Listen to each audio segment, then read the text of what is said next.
Welcome to the first in a two-part series of the Jamaica National Debates 2002, organized by the Jamaica Chamber of Commerce and the Media Association of Jamaica. I am Claude Robinson, moderator for tonight's debate, which will focus on economic and social development issues. There are two teams participating in tonight's debate, one from the People's National Party and the other from the Jamaica Labour Party. A coin toss determined which team makes the first opening statement. That will be the PNP. The JLP will then close the debate. The teams will be questioned by our two panelists. All questions were developed solely by the panelists and are known only to them. At the end of the program, each team will have time for rebuttals and closing remarks.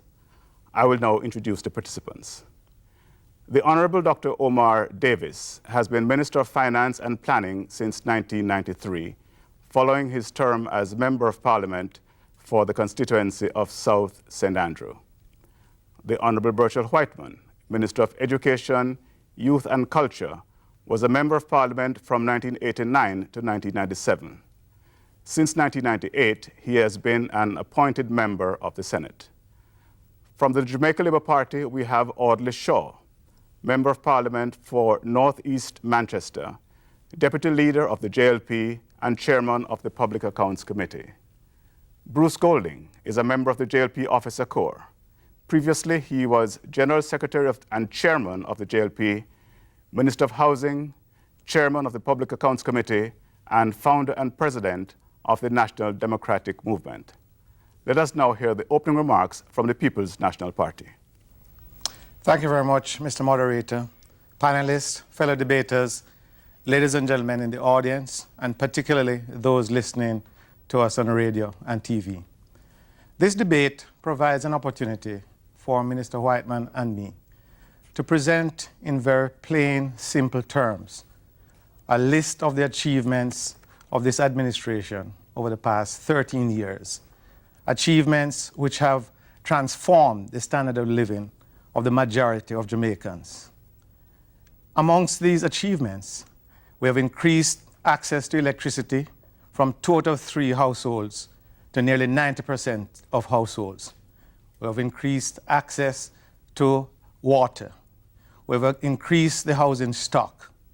We have reduced poverty from 29% to 16%. We have increased access to secondary education and to tertiary education.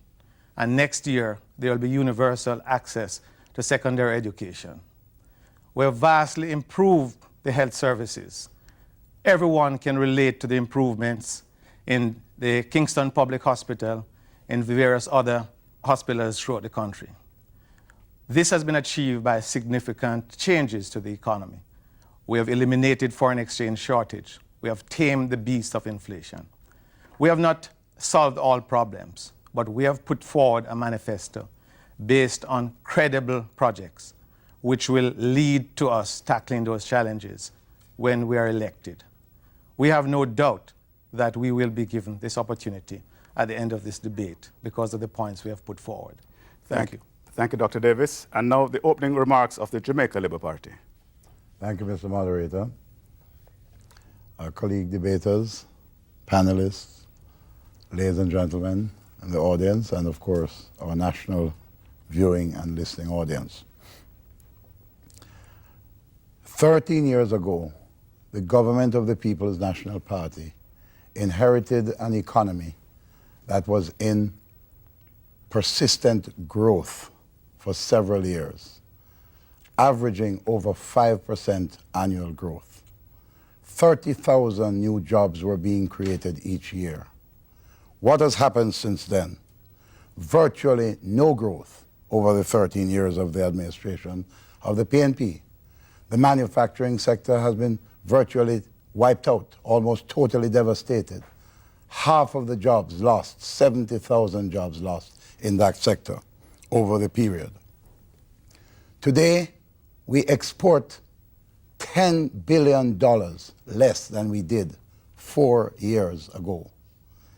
The tourism sector, which is the last remaining hopeful sector, is limping along at a mere 2% annual growth. And we are now seeing the sector mired, literally mired in corruption. Revenues are therefore down. Crime, corruption, and poverty is a consequence of all of this. The JLP's manifesto is very specific in terms of the job-creating policies that we intend to put in place, instead of the job-destroying policies that have been the lot of the PNP. Thank you very much, Mr. Shaw. We will now take a break, and we will be right back after these commercial messages.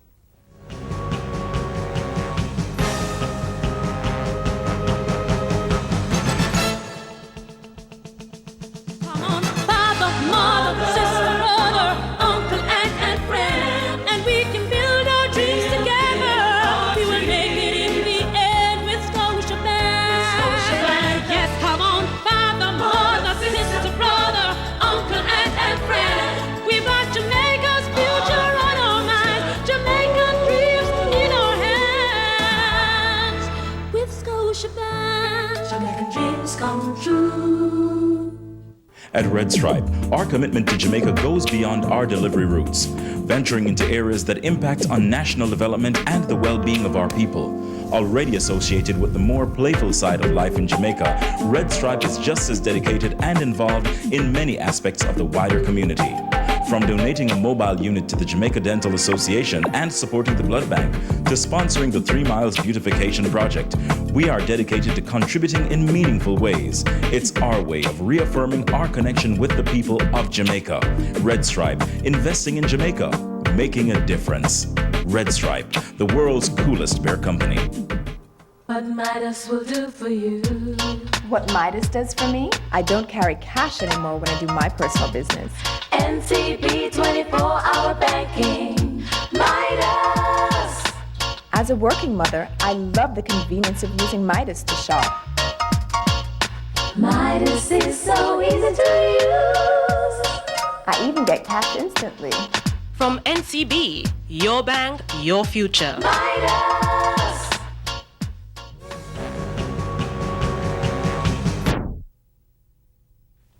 Welcome back to Jamaica National Debates 2002.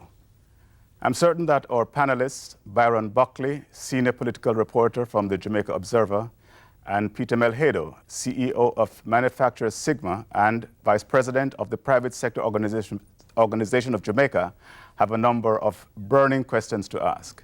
And now to the first question from Peter Melhedo to the PNP team. Thank you, Mr. Moderator. Given that our policy options will be limited by the extent of our public debt and the rigors of an IMF staff-monitored program, execution, or more broadly put, managerial efficiency, will be of paramount importance. Outdated regulations governing promotion, disciplining, and removal of persons have been cited as major impediments to effective public sector management. An example of this would be in the police force, where there seems to be an urgent need for this type of reform. Do you have any specific plans on how to improve the government's capability in this area? Peter, an excellent question, and it has been something which has occupied this administration during its tenure. And significant changes have been made within the body of the public sector. There is a major program, a public sector modernization program, which has been in effect. We have received support from the World Bank, we have received support from the British government. And I think there have been significant changes which you can see in terms of the efficiency of somewhere like the Registrar General's Department, the Office of the Registrar of Companies. I could give a list of those.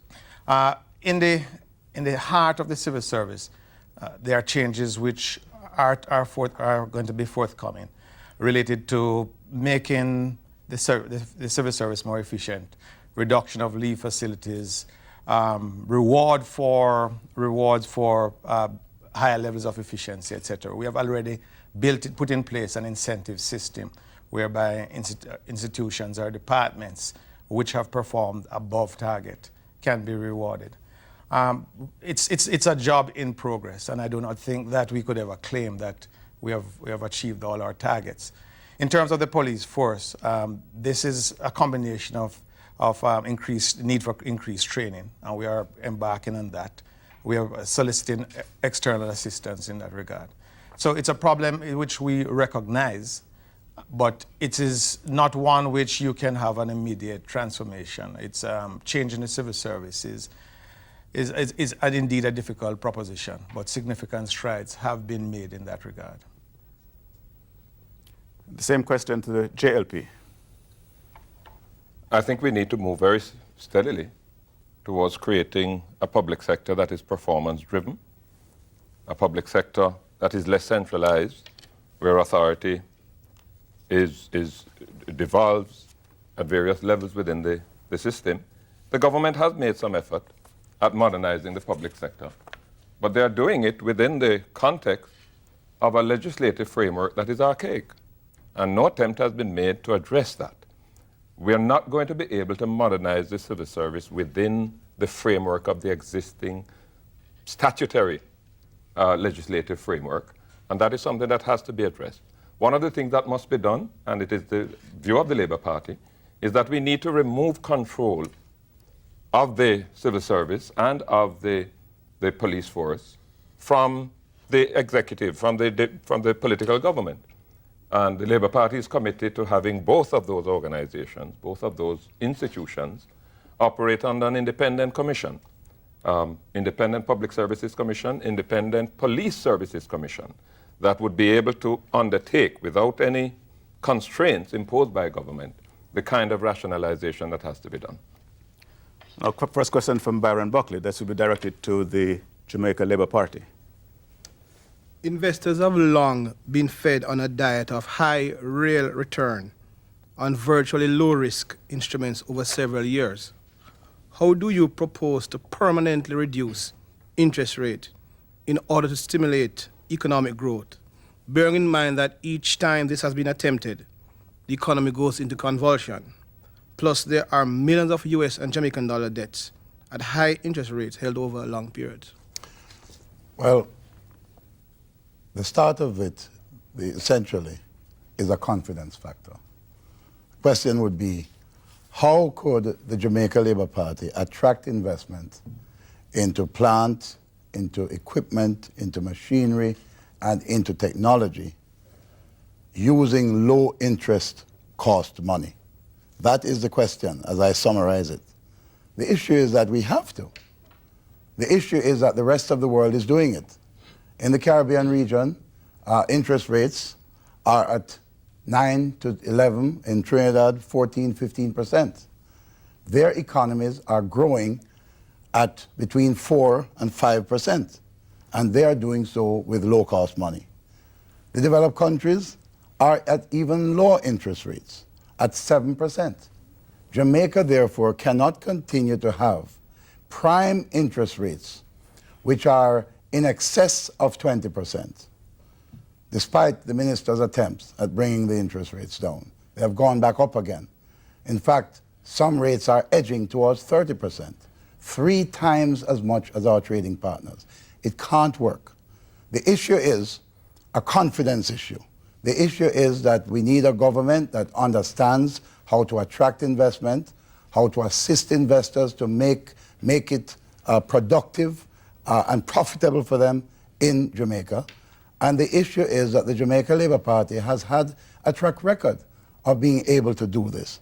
And we are confident that with the projects that we have in mind, there are many companies abroad, foreign companies and local companies, but mostly foreign companies that are cash rich. They are investment hungry, but they need to have the confidence in the environment. Same question to the PNP. Well, in terms of interest rates are too high. This is a point which we have made repeatedly, but interest rates are coming down. Let me separate interest rates in terms of working capital as opposed to interest rates which can, say, be obtained through the Development Bank or through the Exim Bank. In the latter category, I do not believe that there's much complaint about the level of interest rates. The major complaint, and it's a justified one, relates to interest rate for working capital. And the question is, how do we bring that down? The answer is very simple. The fiscal is the key to it. We have to bring the fiscal deficit down and, in fact, return it to a surplus. That is why our proposals for the medium term, as contained in the manifesto, take that as the priority item, maintaining a very conservative fiscal stance. And that is why we say that there is no credibility to the range of projects which have been put forward by the JLP in their manifesto, because those projects would require funding from the government, which would make it impossible to bring the fiscal deficit down and return us to a surplus. It's a hard slog, and there's no easy way around it because the government is the largest borrower. And as long as the government has that appetite for debt, then the interest rates will remain high, and we'll have difficulty in bringing it down. We have stated that, we have indicated our path for reducing the fiscal deficit and returning the fiscal to a surplus. And that is at the heart of the matter. There's no easy solution, and there's no sort of easy way of simply saying to people, we want interest rates to go down. The fiscal is at the heart of the problem. Thank you. We'll now take another break for a message from our sponsors. The debate will resume in a moment.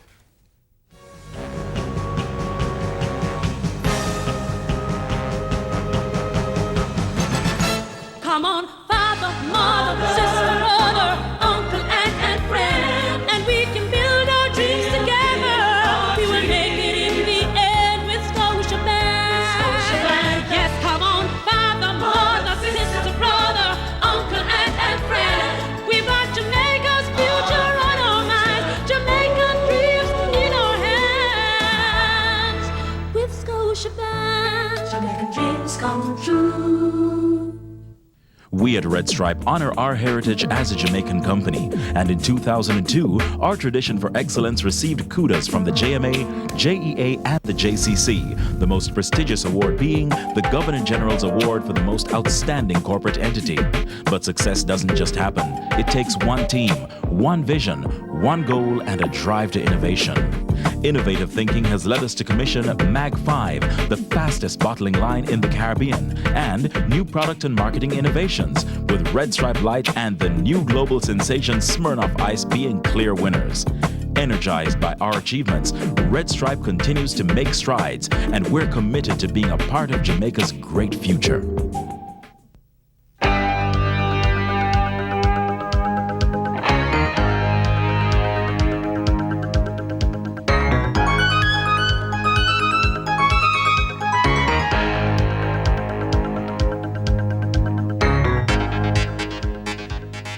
It's 10 minutes past midnight, and she's paying her utility and cable bills. Telemidas, telephone banking anytime, anywhere, for people who need more time. Telemidas from National Commercial Bank.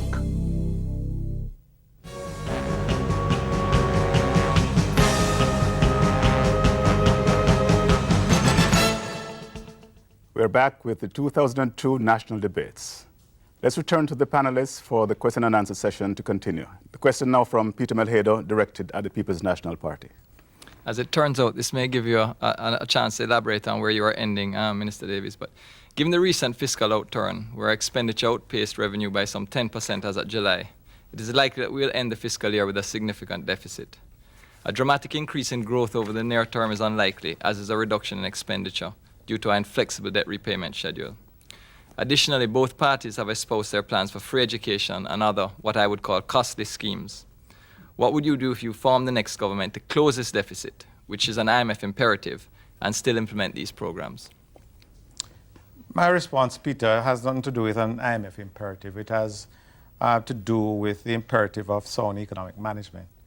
And the deficit target which we articulated at the beginning of the fiscal year is one which we're going to have difficulty in making, and the external institutions, as well as our private sector creditors, external private sector creditors, recognize this. Nonetheless, we are going to be, immediately after the fourth term begins, we are going to go back and look at issues related to containment of expenditure. There have been additional necessities like the responding to the floods, etc. But at the same time, we have to be cognizant that even if we deviate somewhat from the original targets, the deviation can't be too great. It takes you back to the issue of tightening the expenditure, becoming more efficient in terms of revenue collection. And then also, back to it, just being plain sensible as to how much government can take on. I return to this point because I've made a couple of speeches in which I've pointed to the fact that this is a challenge which faces any administration which takes office. And hence, these sort of grandiose expenditure programs and on projects will just not be possible. So it's just slogging, Peter, to keep expenditure down, attend to the basic infrastructure and social needs, and attempting to stimulate additional revenue through the growth in the economy, as well as greater efficiency in collection. It doesn't sound glamorous, but actually tight economic management never is. Same question to the JLP. I think Dr. Davis is indulging in euphemism. The fact of the matter is that the Article 4 consultation that was recently concluded with the IMF speaks very specifically, very definitively to 3 initiatives that the government is going to be